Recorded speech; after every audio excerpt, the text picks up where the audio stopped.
കോഴിക്കോട് വലിയങ്ങാടിയിലെ കെട്ടിടം തകർന്നു വീണ് മരിച്ച 4 പേരുടെയും സംസ്കാരം പൂർത്തിയായി. വിനോദിന്റെ മൃതദേഹം വീട്ടുവളപ്പിലും മറ്റുള്ളവരുടെ മൃതദേഹങ്ങൾ പള്ളികളിലുമാണ് സംസ്കരിച്ചത്. തകർന്ന കെട്ടിടം അൺഫിറ്റ് അല്ലെന്ന നിലപാടിൽ ഉറച്ചു നിൽക്കുകയാണ് കോർപ്പറേഷൻ. തൊഴിലാളികളുടെ മരണത്തിന് ഉത്തരവാദി കോർപ്പറേഷനാണെന്ന് ആരോപിച്ച് BJPയും കോൺഗ്രസും മാർച്ച് നടത്തി.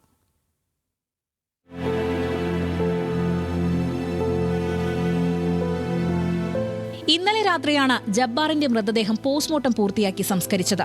ഇന്ന് രാവിലെ ബഷീറിന്റെ സംസ്കാരം കുനിയക്കടവ് ജുമാ മസ്ജിദിലും അഷ്റഫിന്റെ സംസ്കാരം ചീക്കിലോട് കൊടത്തിങ്കൽ ജുമാ മസ്ജിദ് ഖബർസ്ഥാനിലും നടന്നു.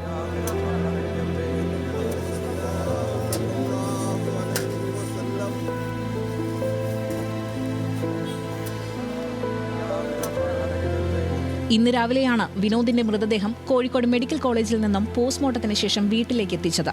വീട്ടുവളപ്പിലാണ് സംസ്കാര ചടങ്ങുകൾ നടന്നത്.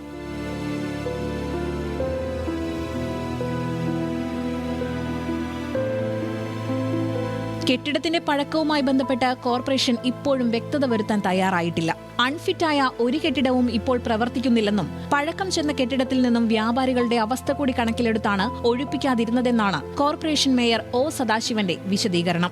ഒന്നല്ല, നൂറുകണക്കിന് കച്ചവട സ്ഥാപനങ്ങൾ കാലങ്ങളായി പ്രവർത്തിക്കുന്നതാണ്. അവരെയൊക്കെ പെട്ടെന്ന് കെട്ടിടം അൺഫിറ്റാക്കി കഴിഞ്ഞാൽ തീർച്ചയായിട്ടും അത് പൊളിച്ചു മാറ്റണം. അപ്പോൾ അങ്ങനെ ഒരു സമീപനം സ്വീകരിക്കാതെ ഓരോന്നും പൊളിച്ചു മാറ്റേണ്ട ഘട്ടമാവുന്ന മുറയ്ക്ക് മാത്രം അവരെ അതിൽ നിന്ന് മാറ്റുക എന്നൊരു നിലപാടാണ് നേരത്തെ കോർപ്പറേഷൻ എടുത്തു പോന്നിരുന്നത്. അതാണ് പൊതുവായി ഈ കെട്ടിടങ്ങളിലെ എല്ലാം കച്ചവടക്കാരോട് എടുത്തിട്ടുള്ള സമീപനം.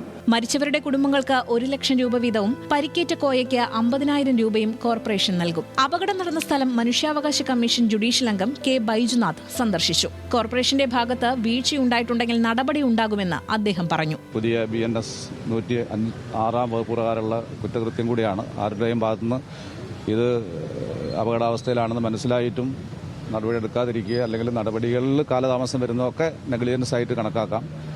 അപ്പോൾ അതിനെക്കുറിച്ച് കൂടുതൽ അന്വേഷിക്കേണ്ടതായിട്ടുണ്ട്. അന്വേഷിച്ച് നടപടിയെടുക്കും. മേയർക്കും സെക്രട്ടറിക്കുമെതിരെ നരഹത്യാ വകുപ്പ് ചുമത്തണമെന്നാവശ്യപ്പെട്ട് BJPയുടെ നേതൃത്വത്തിൽ കോർപ്പറേഷൻ ഓഫീസിലേക്ക് നടത്തിയ മാർച്ചിൽ സംഘർഷമുണ്ടായി.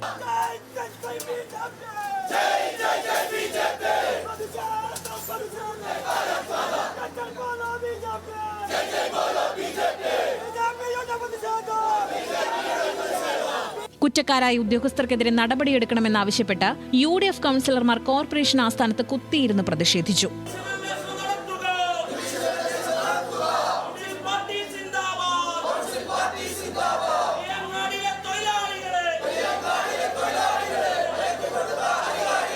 കോർപ്പറേഷന്റെ ഭാഗത്ത് വീഴ്ചയുണ്ടായിട്ടുണ്ടോ എന്ന കാര്യത്തിൽ വ്യക്തത വരുത്താൻ മേയർ ഉൾപ്പെടെയുള്ളവർ തയ്യാറാകാത്ത സാഹചര്യത്തിൽ പ്രതിഷേധം കടുപ്പിക്കാനാണ് പ്രതിപക്ഷ പാർട്ടികളുടെ തീരുമാനം. ന്യൂസ് മലയാളം, കോഴിക്കോട്.